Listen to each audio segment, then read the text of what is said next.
사랑하는 성도 여러분, 11월 6일 주일 아침입니다. 하나님 은혜와 평강이 함께하기를 축복합니다. 좋아요, 구독 꼭 눌러주세요. 천만 성도 큐티하는 그날까지 우리 함께 달려가도록 하겠습니다. 오늘 우리에게 주신 하나님의 말씀은 창세기 43장 25절에서 34절까지의 말씀인데요. 우리 34절의 말씀을 읽도록 하겠습니다. 요셉이 자기 음식을 그들에게 주되 베냐민에게는 다른 사람보다 5배나 주매 그들이 마시며 요셉과 함께 즐거워하였더라. 아멘. 요셉이 형들을 자기 집으로 초대했습니다. 형들은 까무러치게 놀랐습니다. 좋아서요? 아니요, 두려워서요. 혹시 그 사람이 우리를 팔아버리는 건 아닐까? 이런 두려움 때문에 그렇습니다. 그러자 정직이가 그런 이야기를 합니다. 안심하라, 두려워하지 말아라. 예. 그리고 나서 그들에게 아주 지극정성으로 집으로 데려와서 발을 씻어주고, 그리고 요셉이 오기를 기다리게 합니다. 자, 요셉이 등장했습니다. 형들은 갑자기 벌떡 일어나서 요셉 앞에 넙죽 절합니다. 엎드려서 최고의 경의를 표하며 경배합니다. 그리고 요셉에게 아버지께서 준비하신 그 예물들을 선물로 줍니다. 부들부들 떨면서 말이죠. 네, 요셉이 또 바라보면서 또 지난 날들의 그 꿈들이 생각이 났겠죠. 그래서 하나님께서 나를 이렇게 높여주셨구나.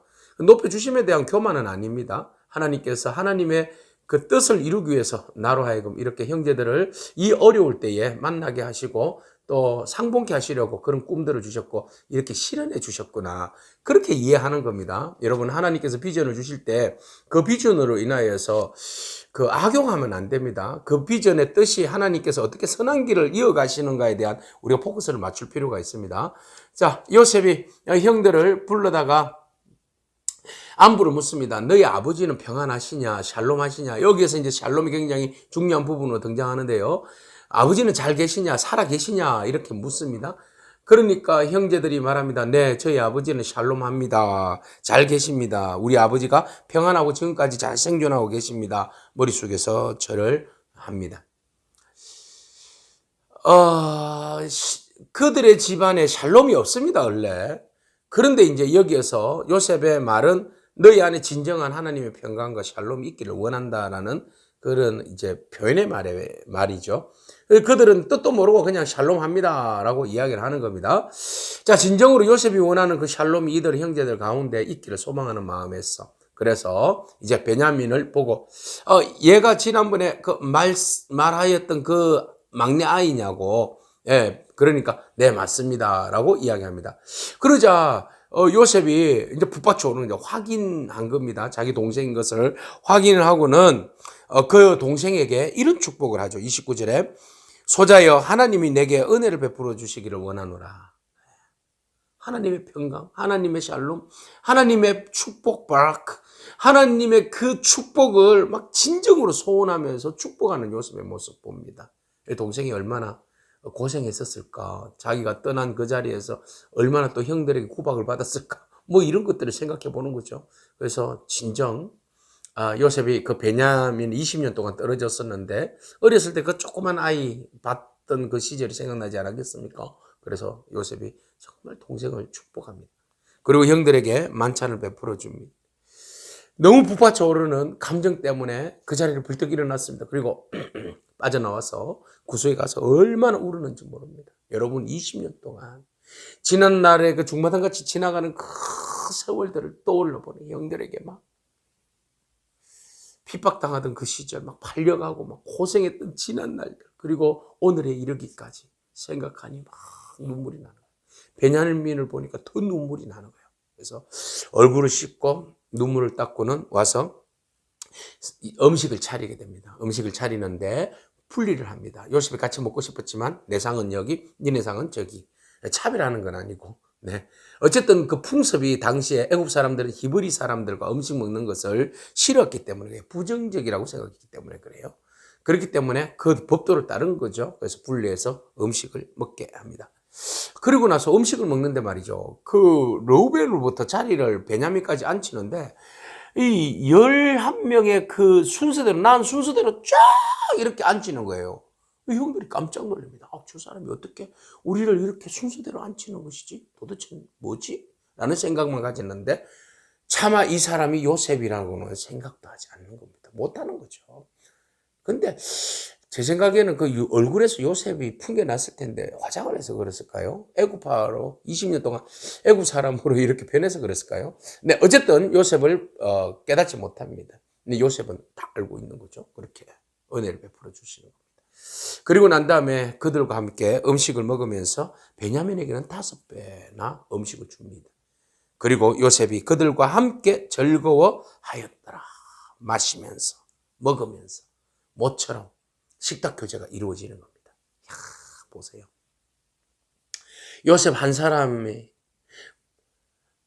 그 가족을 향한 그 희생과 진정으로 가족을 향한 헌신, 그것이 있었기 때문에 이들이 애굽에서 출초상 날 뻔했는데, 노예로 끌려갈 뻔했는데, 그럼에도 불구하고 요셉의 환대함, 용서함, 배려, 축복, 샬롬, 이 모든 것이 하나님의 은혜로 이루어졌고, 그 은혜로 인하여서 형제들이 함께 마시며 즐거워하는 진정한 식탁 교제의 축복이, 샬롬이 그 형제들에게 이루어지는 놀라운 은혜를 보게 됩니다.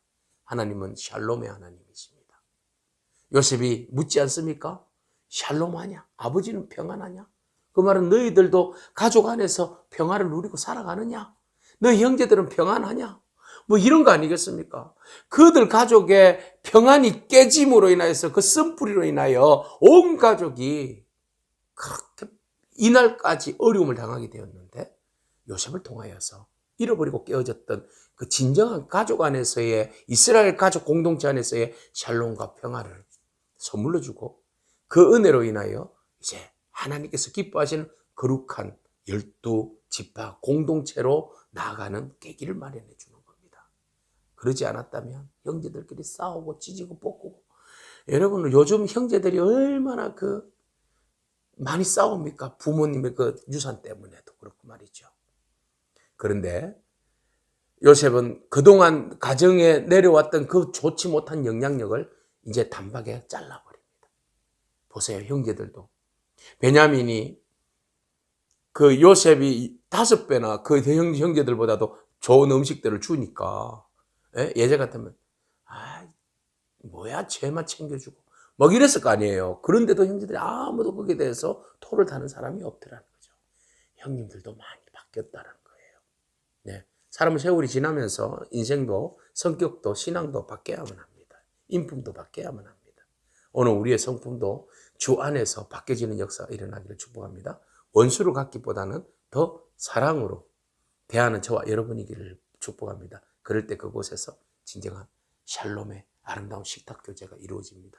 사랑하는 성도 여러분, 여러분 가정에 깨어진 샬롬의 그 상황이 있었다면 이제 여러분들이 함께 기도하면서 깨어진 샬롬의 식탁을 평화의 샬롬에 참된 식탁 교제로 나아갈 수 있도록 여러분 기도하고 그래서 만들어보는 그런 오늘 하루의 삶이 되기를 축복합니다. 기도하겠습니다. 주님 감사합니다. 샬롬을 회복하는 형제들의 식탁 교제를 봅니다. 깨어지고 상처 있고 무너졌던 그 형제들의 관계들이 이제 하나하나 풀어지고 회복되어지는 모습 봅니다. 요셉의 희생과 헌신을 통하여서 이렇게 아름다운 축복의 장을 마련하고 식탁의 교제를 통하여서 즐거워하며 행복해하는 모처럼, 거의 모처럼 37년의 세월 만에 이루어지는 아름다운 식탁의 교제 공동체를 봅니다. 우리 가정마다 깨어져 있는 식탁 공동체를 회복하여 주시고 하나님 기뻐하시는 가정들 될 수 있도록, 공동체 될 수 있도록 축복하옵소서. 예수님의 이름으로 기도합니다. 아멘. 오늘도 믿음으로 승리하길 축복합니다. 아멘.